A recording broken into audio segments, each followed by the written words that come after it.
was just amazing. The major case management, the follow-up that was done, the resources that were used. We had undercover people at our disposal. We had spin teams. They're teams of 5 and 6 cars that work together that will follow anybody, any place that we want them followed to. They were at our disposal. Wiretap, polygraph, everything was there for our use, and money was no question. They were at our beck and call.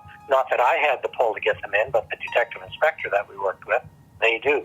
You don't get a polygraph test very often in an investigation. With these guys, when you work with them, you want one, you got one. But it was just the resources were put there, I'll tell you that for sure. The folk all around you, not believing it's real. How can this happen? So many emotions to feel. You plead, you beg, and you pray. You pray your life away and sell your soul. Hi, this is Mary. I've been listening to these girls recording in my basement for hours, and I have to warn you, there's some very foul language and adult content going on. Listener discretion is advised. Welcome, listeners. We're Shedding Light. We're 3 moms on a mission, Candy, Susie, and Angela, and we're hell-bent on shedding light on missing persons cold cases across Canada. in an effort to help families find the missing piece of the puzzle. Hello, listeners. Welcome to Season 1, Episode 3. We need your help to find Melanie Ethier. To start out this episode, we'd like to discuss a little more in depth the police investigation into Melanie Ethier's disappearance, September 29th, 1996. We have heard others criticize the police investigation surrounding Melanie's case, that perhaps in the beginning it wasn't handled so professionally. For instance, the boys that were with Melanie that night, they were treated very harshly and aggressively, sometimes with no parents present. Police even visited the school to speak with them. They were still minors. They were under the age of 18. The young lady that was observed and rattled by the white van was informally questioned from a police cruiser as she stood in a parking lot. People have commented that the things that they reported were perhaps lost, that calls were put into police, they received no calls back or follow-up, that perhaps a police officer was even involved or a cover-up was suspected. We ourselves have even questioned why so little info has been released to the public, especially after all this time. There must be some good reason the tip about the car outside the Pine Avenue residence was not released then. Wouldn't it have been prudent to release info about a car so others could confirm sightings or eliminate that car with an explanation? Obviously, more to it than we know. And it's no surprise the public always criticizes investigations that don't result in resolution and don't know what's going on in private. What we do know from all reports is that the response to Melanie's disappearance was both intense and immediate. That was very apparent, and we touched on that in episode 1. So if you haven't listened, it will help you to understand the case better if you start there. Immediately, officers were dispatched and began searching the area around the Armstrong Bridge and the banks of the Wabi River. 2 new Liskeard police officers were assigned to the case full-time. Within a few days, 2 OPP detachments joined the search, including a helicopter from Sudbury and a dog handler from North Bay, along with an emergency search and rescue team who did an intense search of Pine Avenue. Ontario Hydro even offered a helicopter to assist. The following weekend after her disappearance, Canadian Forces Base Trenton had a civil air search and rescue in the area, and they offered their assistance as well. By the 8th of October, OPP searchers and divers began a 3-day search along the Wabi River near the mouth of the Armstrong Street Bridge for any clues. By this time, 2 officers with OPP Major Crimes Unit from Orillia were added to the investigation. And by mid-October, Melanie's case was listed with Crime Stoppers. Their response was highly commendable. We were so very fortunate to have the opportunity to interview retired OPP Detective Constable Bill Deverell about his time on the case. As you may recall, he joined forces with the new Liskeard Police Sergeant Dwight Thibb in July 1997 to work on Melanie's case. 2 other homicides at the time. And they had been solved, but weren't over with by any means. There was all the court work to do, so I shared between the 3 of them. Priority at that time, because charges were already laid, and the other ones were with Melanie. You know, Liskeard was policed by the Liskeard Police Service, so we had little or no police activity going on in New Liskeard. I can speak more to once she went missing, and that, I'm sure, created a lot of problems and emotions in the town, just why and how, and she was just such a great kid in so many ways. Friends that she hung around with and all that type of stuff, you don't expect that of that type of a person, and it created a lot of feelings in the community for sure. Mm-hmm. Well, there was a lot of fear and uneasiness afterwards, for sure. Yeah. And did you know Melanie? No. No. But you grew to know of her, I'm sure.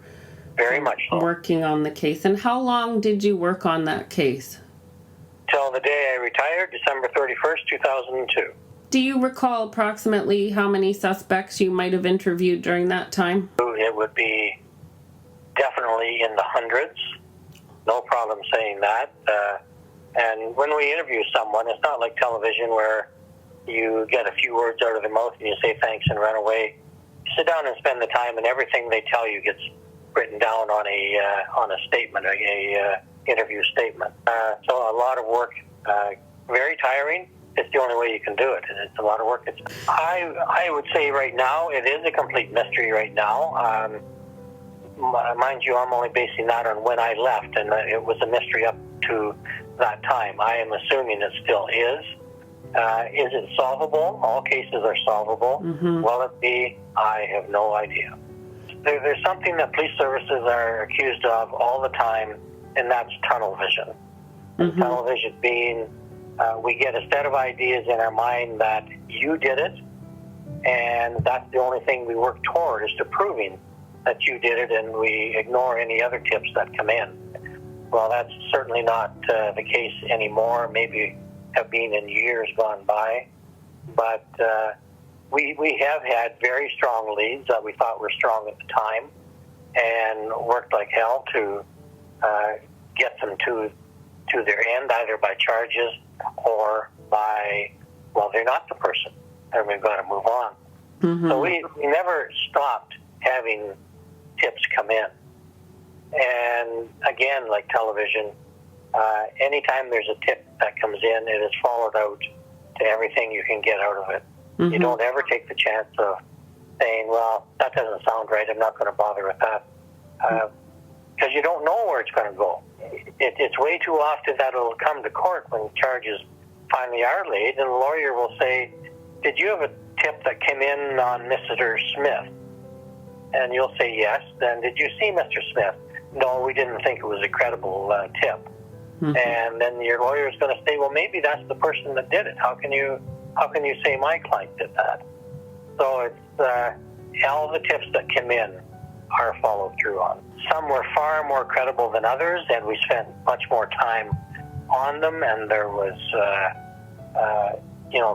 possibility that they were the ones, but we had many things at our disposal, things like polygraph and forensic science and so on. It's not just, well, okay, they didn't do it. Mm-hmm. There's a reason why we say they didn't do it, because of their polygraph test or whatever. The boys that were with Melanie that night, do you recall if they were polygraphed, and if so, how many were polygraphed? I have spoken with those boys. I have seen their statements. I am about 99% absolutely sure that they were polygraphed, but I can't say absolutely sure because I can't say that. Like I say, I wasn't part of I didn't take the statement from them. It's just a difficult thing. There's an awful lot of people that think highly of the boys. There's people who don't, mm-hmm. just because of what happened that night in their watch type thing. Mm-hmm. And that's not fair to them. We have no evidence at all to suspect at this stage that they were involved, or at least back in that time when I was working. Mm-hmm. What's happened since then, I have no idea. There was that night from Doc's Bar. Mm-hmm. There were a couple of the OPP officers up at that end of town, just making sure everybody gets home at the time to go home and does it peacefully. And they didn't see anything unusual that night, and that would have been around the time that Melanie was going home. Like, we're accountable for all of our tips. There's such a thing as major case management.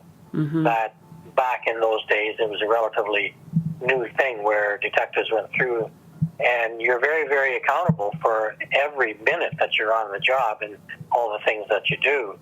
And we had books and logs of the tips as they came in, who was assigned to them, and what the outcome was. Things happen. We had, while I was on it, and I guess relatively early on in the case, we had kids that resembled Melanie and were dressing up like her in the clothes that she went missing in the time.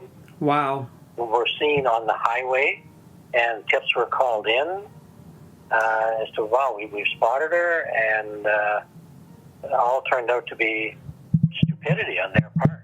Mm-hmm. You know, it's amazing the things that you run into in these things that just set your case back. When you could be doing other work, you're following through on these things, but still, you follow them all up regardless. It's amazing. Like, the two homicides I was on prior to coming onto this case were a big issue for New Liskeard as well. How many times do you have two homicides and one missing person in 1 year in a small community? Like, the first murder case I did was in Thornlow, in the neighborhood. So a lot of people were fearful of that, thinking that's the key.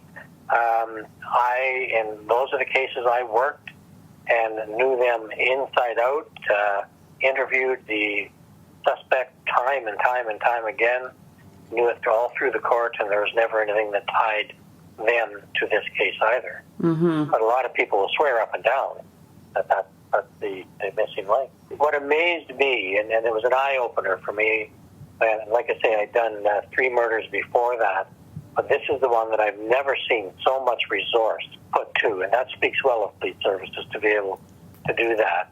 The rewards that were put up, the use of forensic science from the province of Ontario, from the OPP forensic labs down in Aurelia, the way we were able to keep it in the media, and Celine was part of the spear behind that, is to keep it in front of people's faces. It was just amazing, the major case management, the follow-up that was done, the resources that were used.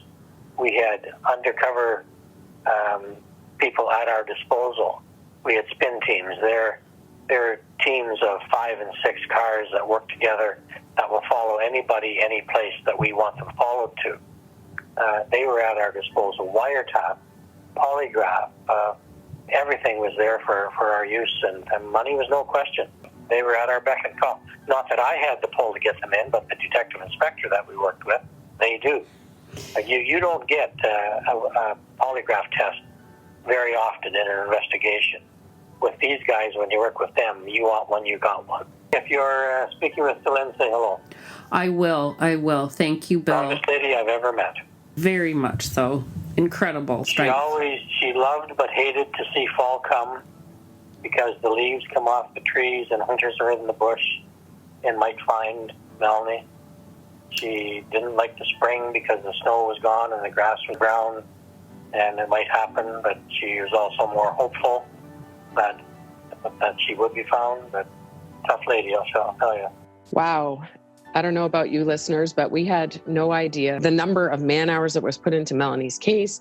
The number of suspects that were questioned is unreal. The resources, girls? I know. Yes. No expenses spared. So many resources at their fingertips.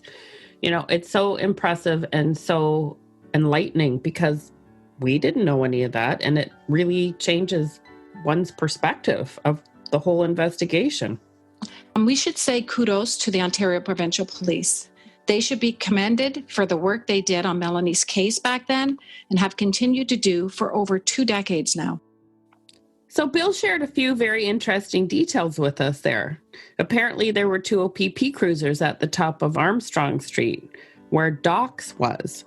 That was the bar, as our listeners hopefully recall, that was a mere 2 blocks from where Pine intersects with Armstrong, the first turn in Melanie's path home. Hopefully, many of you have had a chance to look at the map posted on our Facebook page of Melanie's route home and see exactly where those OPP cruisers were. And because New Liskeard was then policed with its own police department in 1996, we can only assume there would have been at least one local police cruiser on patrol as well. So how in the hell did no one see anything? Or better yet, who in the hell was ballsy enough, or perhaps stupid enough, to pluck Melanie out of thin air with so many police around? So let's talk about the trio, the uncle and the 2 nephews, who seem to be the obvious suspects in Melanie's disappearance for many reasons.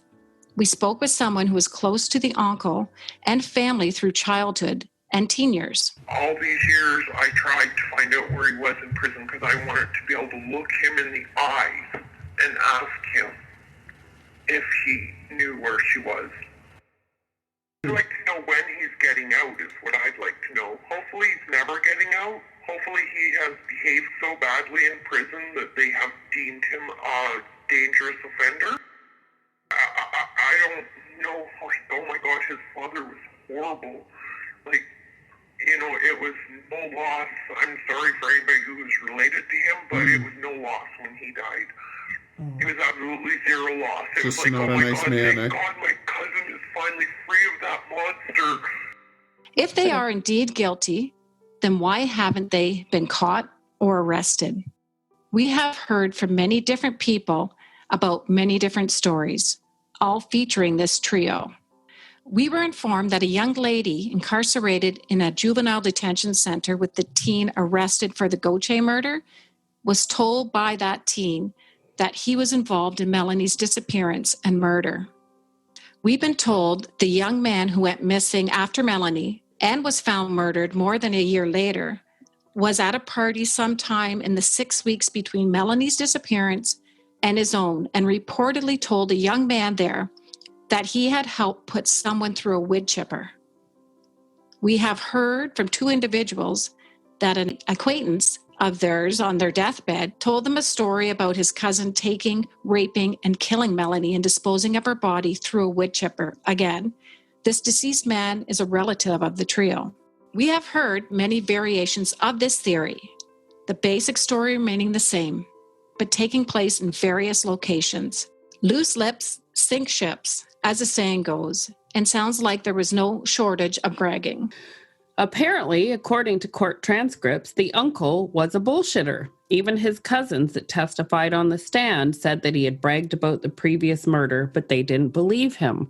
When asked why they didn't go to the police about his reported bragging about a murder, they said they didn't believe him because he bullshitted all the time. And the nephew? Well, we've corresponded with some individuals whom he was very close to, and they claim they even suspected him and his uncle, but the teen denied he had anything to do with Melanie's disappearance. I didn't even know her. Why would I kill her? And why would he lie to them and confess to strangers? Good question. Well, the police were interviewed many times by the media with the same question. Were the disappearance of Melanie and the other teen, the other nephew of the trio, connected somehow? The answer was always no. Even after it was discovered that the young man had been murdered, the police insisted that the 2 murders had no connection to Melanie's disappearance. And then you heard retired OPP Detective Constable Bill Deverell. He worked their murder investigations. He observed and interviewed the remaining 2 of the trio, uncle and nephew, relentlessly. Even their phone lines had been tapped, and he said he could find no connection. So even though they find no connection, it's so hard for your brain not to go there with so much information that we've been fed or dug through. After we read through all the articles about the whole scenario, the murder in April of 96 of the drug dealer, and then the nephew disappearing and being killed for going to the police, and hearing about how racist at least 2 of the trio were, we were sold. We figured it's got to be them, right? Well, when we first started to talk about it and we were talking about them, that's what we said. Remember, we're like, this seems really, this seems Tangible. like this could happen. Yeah. So yeah, we kind of went there right off the get-go. And you think if somebody is that, capable of doing something so sinister to their own family and to it just really makes you wonder, right? Well, we just keep coming back to these guys. And yet every time we do, it's like there's so much there, but there's nothing there. But they haven't been arrested and we have to keep moving on. Yep. So let's move on. So no doubt, some of you are still reeling somewhat from the mention earlier of a wood chipper. And yes, you did hear that right. We had a really hard time deciding whether or not to bring this up into discussion. But because it is a rumor that has been rampant for many years, it's difficult to avoid. We have heard many, many stories regarding the involvement of a wood chipper to dispose of Melanie's body. Almost all of them involving the trio or a variation thereof, with different locations given, mostly over bodies of water, rivers, lakes. We've had one story of a field outside Kennebec, a gun range, a mill in Latchford. Thornlow was given as another location. And no doubt, if you live in the Temiskaming Shores area, you too have heard this rumor and wondered, as we do, if there is a grain of truth to it. And that's the only reason we bring it up. It makes one shudder in horror and disbelief to even think about it. If there is any truth to this, may whomever is responsible rot in hell. If it is merely a rumor, who is the sick fuck that started that? As if Melanie's family hasn't had enough pain and grief. Damn you, whoever you are. We have had so many pieces of information submitted to us that still need sorting or more supporting evidence. We will call them tidbits. They may be something or nothing. So let's go through some examples. We've been told that an acquaintance of Melanie's family was in jail for a minor charge and was told by another person in jail that he knew who was responsible for Melanie's disappearance. And apparently, upon sharing this information, the family friend was beat up pretty bad. Turns out that family acquaintance was also somewhat of a suspect himself. We have had many names shared with us that people suspect, for whatever reason, are involved in Melanie's disappearance. We have passed every single name on to the police, as we have no way of researching these without further information. Mowat's Landing seems to come up in very different stories from different people. There were suspects in the case who claimed they were fishing there the weekend Melanie disappeared. There was mention in a book that Mowat Landing may be Melanie's final resting place. And someone actually wrote to us to say that hunters who came to town early to scout around before moose season opened would actually camp along Mowat Landing Road. And we just wanted to put that out there, that there seemed to be an awful lot of mentions about Mowat Landing for whatever reason. Conspiracy theories galore that we won't get into too much. However, I also want to mention police involvement in some way, whether an isolated individual or a cover-up for someone. We did have quite a few little tips come in. And we didn't know how to handle it. Yeah, it doesn't make you feel super comfortable. Nobody really wants to go there. I think we had a person mention, sometimes cops will let things slide for people that they know, like, i.e. a speeding ticket or, flash your lights at them if you're going too fast. But I think some other people were suggesting things even further. So. Yes. And we have to mention it because we can't talk about everybody else and then leave the police out, because there's good people and bad people in every capacity. Everywhere. Yeah, that's right. Yeah. And we can't favor anybody here because we are just seeking the truth. And then there was the young woman who posted on an online blog that no longer exists that she believed that her stepfather, who was a police officer in the area at the time of Melanie's disappearance, had something to do with it. But however, on the flip side, a lot of people don't like the police. So it's easy to send us an email, really making up a story or exaggerating a story, or it could be a partner or a spouse that's ticked off. So we have to think of that also, but we wanted to share everything with you that we received that could be a possibility. There was also mention of a homemade grave headstone found outside the cemetery in North Cobalt. More than one person has mentioned hearing that Melanie was buried under a bridge on the way into Rouyn-Noranda. Where's Rouyn-Noranda? It's in Quebec. It's heading down the Quebec highway. It is in Quebec. I've been there a couple times. Yeah, so I'm not familiar with the area. How many bridges are in that area? Well, I think it is just one going into Quebec. But if you go the back roads towards where I took you ladies on our trip, there was two other bridges on the back roads, but it's not in Quebec.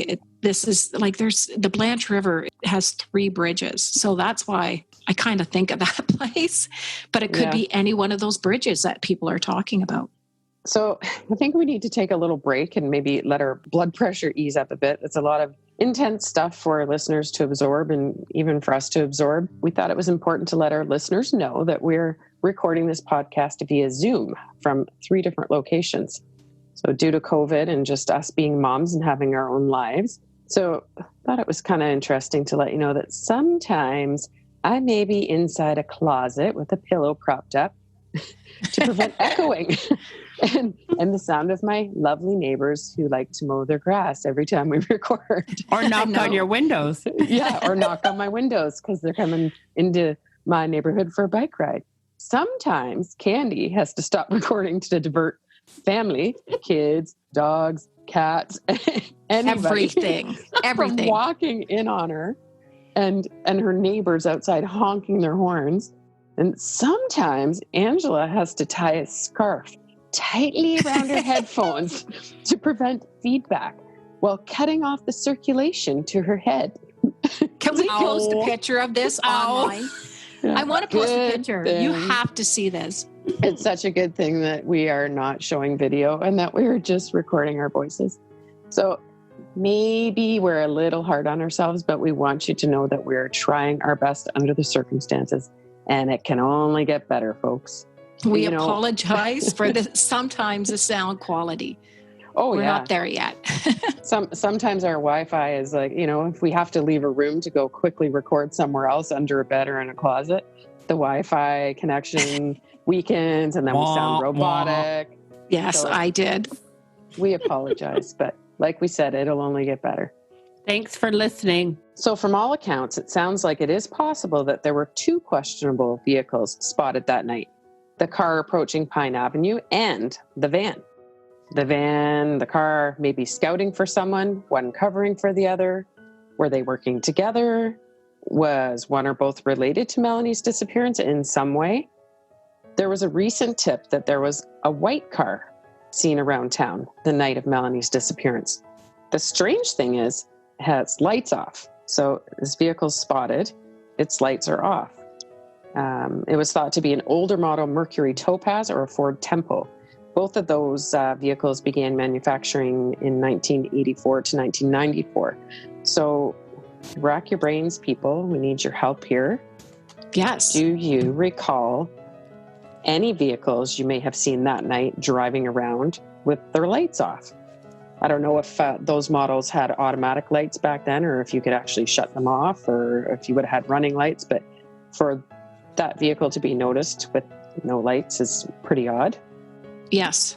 And if you remember walking down the street and seeing this white Tempo or Topaz and it just seemed out of place or, I don't know. We can take anything and it's pretty exciting to be able to share this.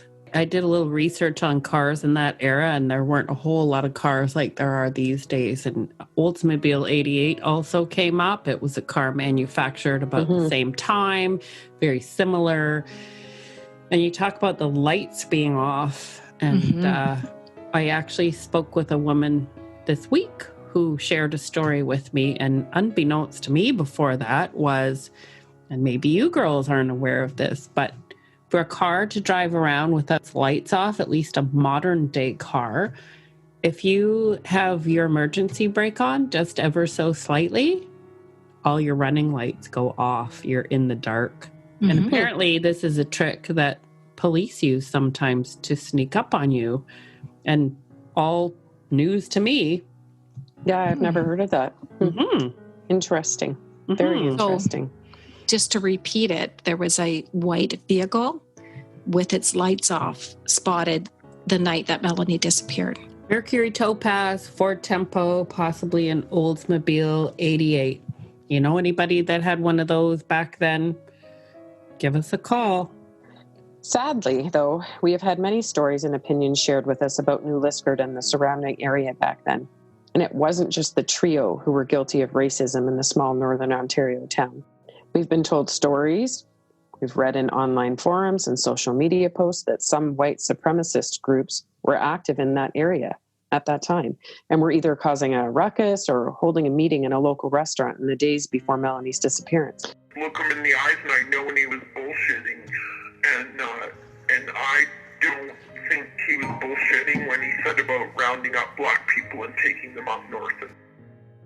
I have a funny feeling you're going to find him sitting on the throne of being the head of the white supremacist group in the prison. Yeah.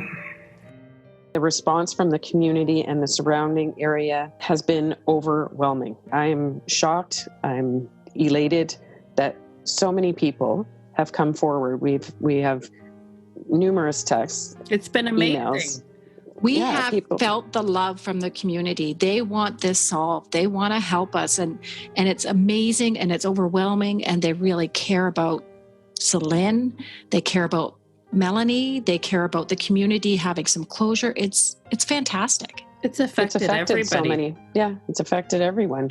And, you know, to be privileged enough to phone interview a lot of these citizens who are just concerned. Like they want to help. There's no fame here for anybody. Everybody just wants the same thing. So I think it's pretty fantastic. Yeah, we appreciate you so much because you're helping us and we're helping you. So it's a big circle and we can sort the information you give us and share it this way. So thank you so much. You're great people. I'm from there. I'm a great person. So yes, you are. We're great people. Yeah. Thank you for the outpouring of love and support. And to me, it's truly touching and it does restore your faith in mankind's ability and choice to do the right thing. Every single person with the same common goal to bring Melanie home. Amen. Mm-hmm. Amen. Then we come to Sarah. You remember us speaking about Sarah in the previous episode.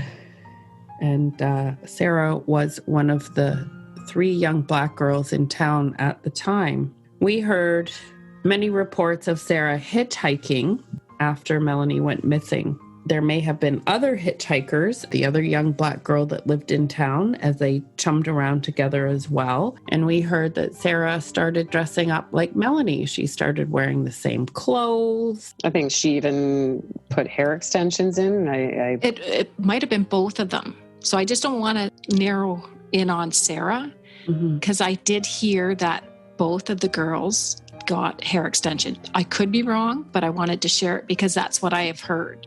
Mm-hmm. So instead of just saying Sarah. And Sarah was approached on the street a few times, was she not, by passersby or concerned people who thought she was Melanie, who said, "Your mom's looking for you. Oh my God." Mm-hmm. And, you know, and so obviously they looked very much alike to a person that may not have known them too well, but had seen them in town. Mm-hmm.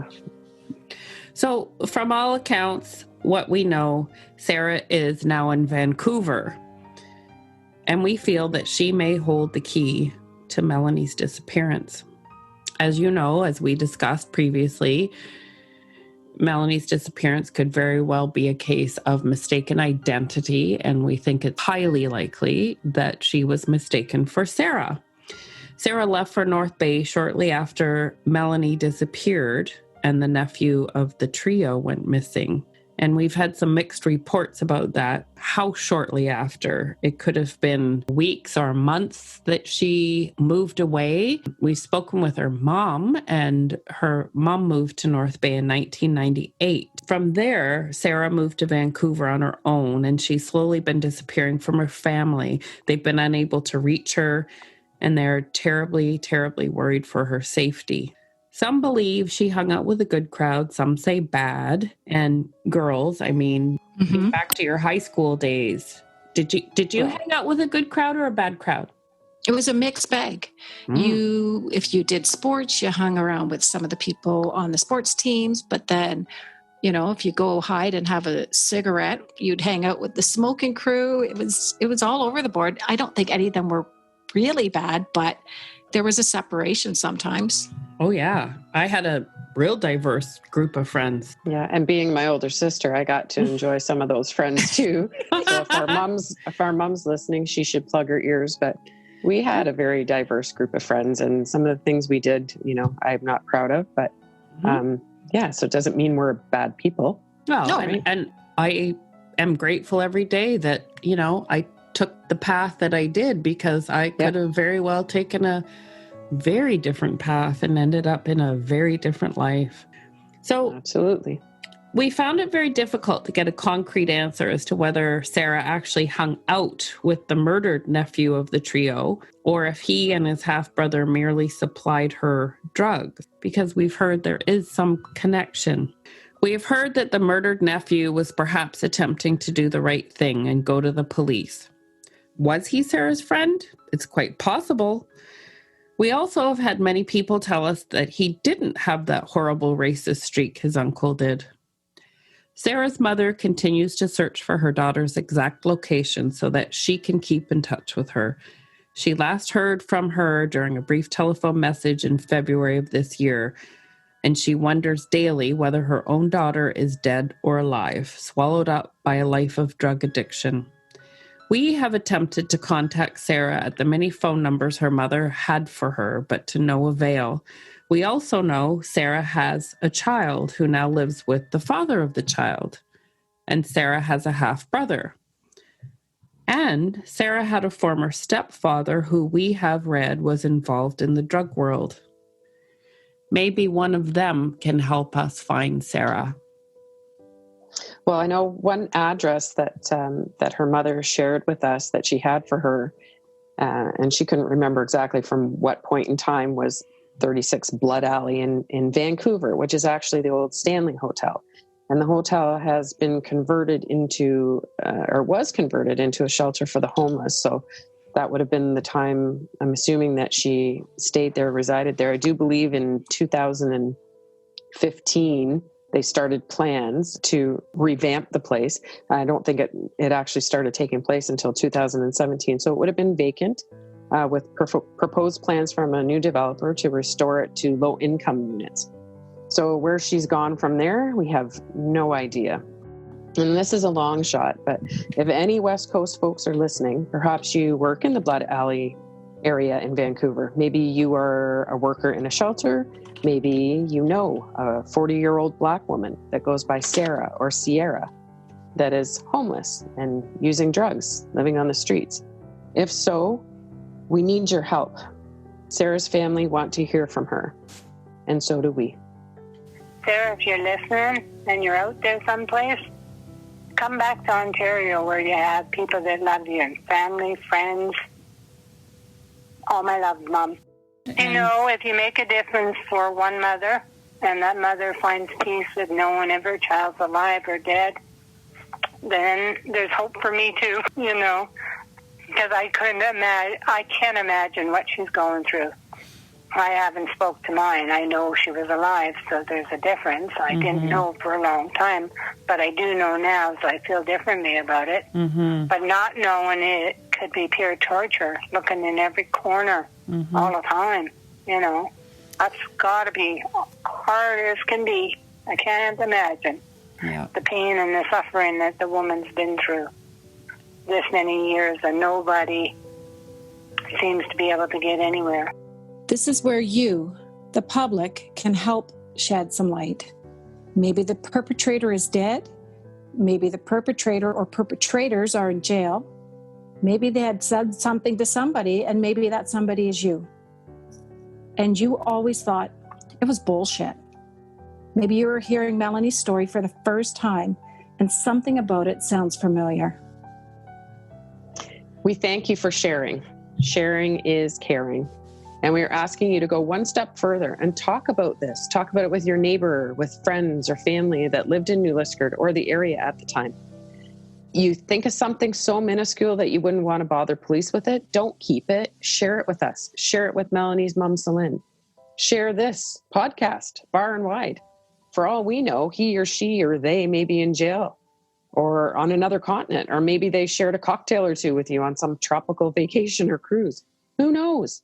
Maybe they shared a tidbit with you that now rings a bell as you listen to this podcast. Who knows?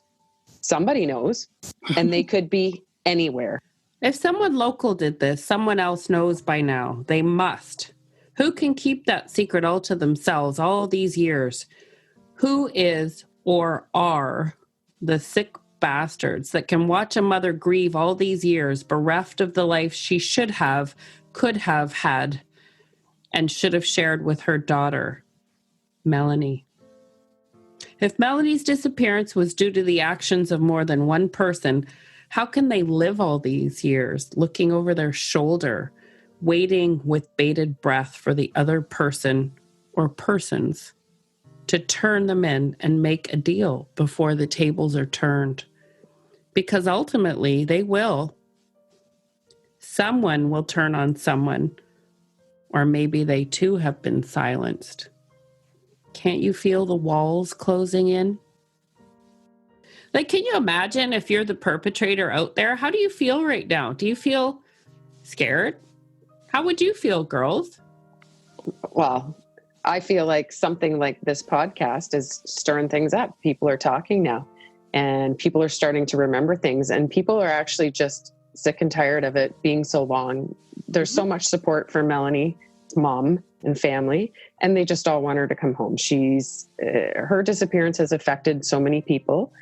So people are tired of it. They want whoever is responsible to be caught, not just find her remains, but the person needs to pay for what they've done. And I think that we're going to get an answer. And I think there's a few individuals that have maybe told us some things. And I mean, we may be three moms, but I don't think we're stupid moms. I think we're pretty smart. I think we can read people. And we could read bullshit. I know what I'm being can't bullshit a bullshitter. I know what I'm being, exactly. I know what I'm being lied to. And I think it's time for somebody to come forward before it's too late for you. So I know if I did something like this, I would be looking over my shoulder.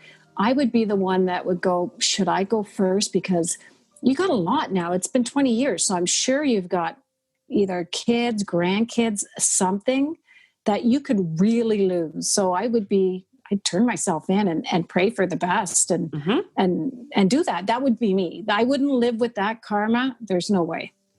We know that people know, and we know that they've been scared to say anything. That was what I was going to mention. But it's a matter of time. Yeah, but they are slowly coming forward and starting to fill in all the pieces of the puzzle. And it's only a matter of time. I'm like, you know what? I can't believe what we've learned so far. I feel like this is the year. I think this is going to happen. I really feel that. I don't know why, but I just believe it and I feel it. And I got shivers as we're talking because I believe it too. And I think it was like something just smacked us in the face today. And it's like, yeah, it's coming. Is it a coincidence that we just started this, the three of us, this time, everything? I don't think so. I think things happen for a reason.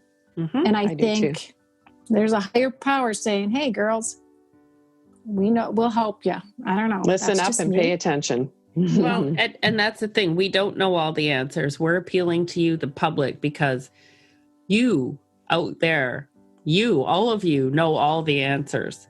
Little bits and pieces. Help us put it together. And this is how we work together and shake things up. Please, if you know anything about Melanie's disappearance, come forward. If you know where Melanie is, where her resting place has been all these years, please come forward. Please give Melanie's family some peace. They have suffered greatly and for far too long. Attention, armchair detectives, internet sleuths. Scour the internet, ask questions, check out the blogs, the online forums. There is info out there. People talk. People anonymously say things. Each tiny little piece helps to complete the puzzle. And we're going to wrap up this episode with discussing the few details that have been released about Melanie's case. One may be nothing. The car that spooked her friend on Pine Avenue could have been a random nothing. The other info the police shared was that Melanie was spotted on the bridge at 2 a.m. This might not even have been Melanie. It could have been Sarah. And as you know, we know, Sarah lived right around the corner from the bridge on Pine Avenue East. Yeah, that's never ever sat well with me. The fact that somebody said they spotted Melanie on the bridge. She was so close to home. Those police officers of the OPP being up the street at docks. Really, was it her that was spotted, or was it Sarah, or was it the other black girl in town? We don't know. We don't know if it was actually her on the bridge. I don't know. That's never sat well. I don't even know if she actually made it that far. We don't know. And the car, I mean, was the car somebody scouting out for somebody, or was it just a car leaving a party in the area? That didn't realize they didn't have their lights on. Easy mistake. Couple of cars. We have only 2 real pieces of info that have been released by the police. Why? Well, they must have their reasons we don't know. Girls? You know what? I think I couldn't imagine being the police. You don't want to give away too much because you don't want to alert anybody or anything. You want to keep it to yourself. But I don't know, after 23 years, I would say, what's the harm? What's the harm? But that's me. Mm-hmm. I don't know what their thinking is.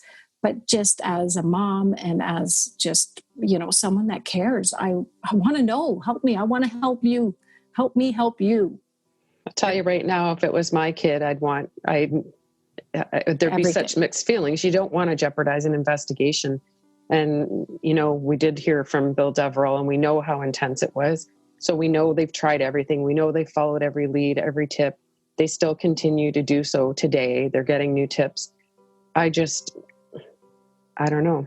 I guess you don't want to jeopardize. You don't want to alert somebody. You don't want to set them off. You don't want evidence to be tampered with. You don't want them to have time to maybe silence somebody or take off to another province or country. So those are the things that we have to be aware of when, so little has been released. But like you said, I feel like it's time to just let a little bit out there. I think that there's just that tiny little piece missing to bring it all together. Well, you think about how many suspects that they've questioned, and we know from doing this project how many theories there are out there, how many theories and how many rumors. And if the police have to act on every one of those, they've been kept very, very, very busy. Are any of them valid? Did the police actually have anything, or do they actually have nothing? And that's why they haven't released anything. We don't know, but let's give them something, people. We need your help. Can't do it without you. So please have a listen to our friends at Please Bring Me Home as they give us a brief synopsis of one of their many cold cases, the disappearance of Dale Wyman, who disappeared in July of 1980 after boarding a Greyhound bus traveling from Ottawa to Thunder Bay, Ontario. We are presenting one of their cold cases this time because currently they are very busy digging literally digging in search of remains of one of their cold cases. We are featuring Dale Nancy Wyman of Vanier, Ontario, near Ottawa. She went missing on July 16, 1980, when she was just 22 years old. A female Caucasian with brown hair described as knee length, brown eyes, 5 feet 5 inches tall, and 155 pounds. She had a scar on her back and may have also had a scar on her right knee from a previous accident. She had no tattoos and was in good physical health at the time of her disappearance. She would be approachable if found. She often went by the name Nancy or Gail. Dale was last seen boarding a Greyhound bus headed towards Thunder Bay, Ontario. Dale also had a boyfriend at the time of her disappearance, but his identity is unknown. There is no reason to believe that foul play is involved. She was last seen at 42 Washington Avenue, and it is unknown if she had her ID on her at that time. Dale took money out of her Royal Bank account on Montreal Road. She may have also spent some time in Edmonton, Alberta, in a hospital shortly after she left on the bus to Thunder Bay, but that has not been confirmed. Her parents are now deceased, and her siblings are looking for answers. Very little is known about her disappearance. At this time, no physical ground searches have been conducted. If you have any further information to share regarding the disappearance of Dale Wyman, please do the right thing and contact Please Bring Me Home at www.pleasebringmehome.com or tips@pleasebringmehome.com, or you can contact them on their anonymous tip line at 1-226-702-2728. You may also give information to OPP Missing Persons or Crime Stoppers. Thank you. If you have any information about the disappearance of Dale Wyman, please contact pleasebringmehome.com. If you have any information at all about Melanie Ethier's case, please do the right thing. Contact OPP or Crime Stoppers. Or if you feel more comfortable sharing with us, please do. We'd love to hear from you. Please join us on our wrap-up episode of the Melanie Ethier case. We hope to have some new facts for you and discuss some potential grains of truth.